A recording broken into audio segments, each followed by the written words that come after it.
komwe mukukhalako dziwani zoti ngati omwe mukukhala nawo akumakuona ninu kuti ndi aphindu kamba kazokhazo zomwe iwo amapindula pa inuyo, malo amenewo dziwani kuti sipakwanu. Muonere nkhani imeneyi mpaka pamapeto kuti mumvesese bwinobwino. Kumudzi wina kuchikwawa kunali Mr. Seda omwe anali mulimi nkumadalira bulu wawo pa ulimiwo.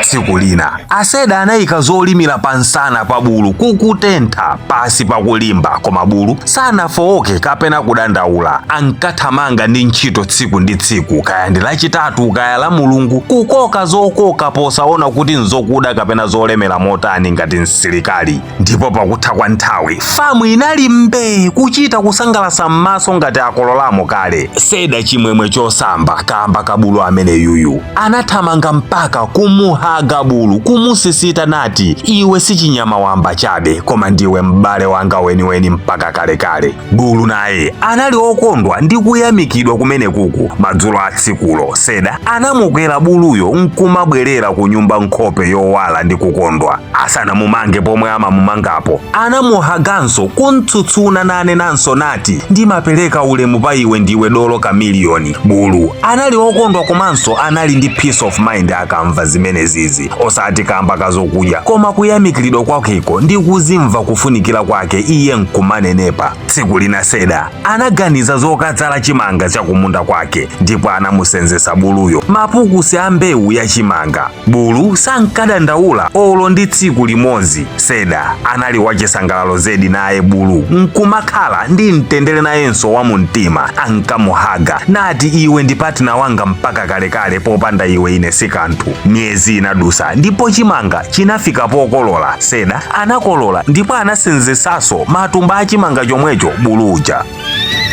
Bulu ankavutika mayendedwe kamba kakulemera kwa matumbawo, komabe ankayesesa nkumapitabe chifukwa iye anali ndi chikhulupiriro choti abwananga amandikhulupirira ineyo. Koma kenako kunakunga mitambo ya mvula ndipo chimvula chinayambika, ndipo ndi matope bulu ankavutika mayendedwe. Aseda nkumakuwa nati tayenda iwe apa changu tikafika ku nyumba. Bulu anayesesa ndipo anafika pa mtsinje wina pomwe bulu anakanika kuyenda ndi kuteleleka. Chimanga chonse ananyamula ndi kugwera m'madzi. Chimanga chija anakolola tsiku lokhalo chonse ndi kupita ndi madzi. Seda anazizidwa kupya mtima, anapanga vibrate akumuyang'ana bulu monyasidwa. Bulu naye anamuyang'ana Seda akupumira mmwamba nayenso bulu, ndipo ankayembekezera kuti Seda anena kuti nzabwinobwino unayesesa kumbali yako bulu iwe. Koma ayi, Seda palibe ananena. Ooneka olusa, no hug, panalibe za chikondi, panalibe zosisitana, koma panali chete pakati pawo chabe. Chete yemwe anali so sharp kuposa mpeni weniweniwu. Usiku wa tsikuli bulu anabwerera ku nyumba yake otopa, wanjala ndi okhumudwa komanso onyowa. Anadikirira kuti mwina Aseda abwera, mwina Aseda abwera amukhululukira,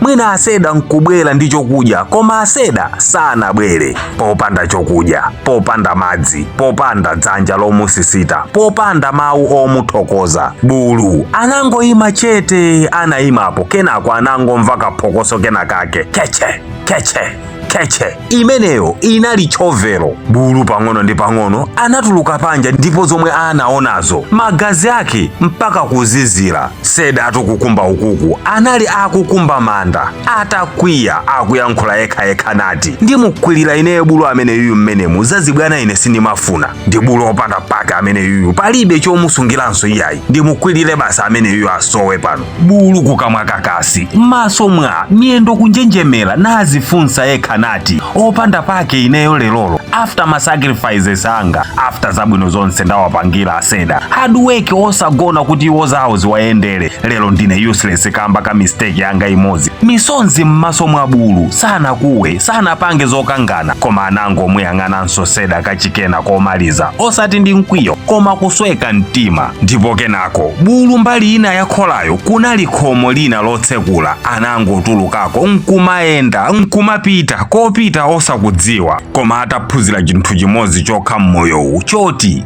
ngati omwe mukukhala nawowo akukuonani inu kuti ndi aphindu kamba kazokhazo zomwe inu amapindula pa inuyo, malo amenewo dziwani sipakwanu, malo amenewo ndi ndende.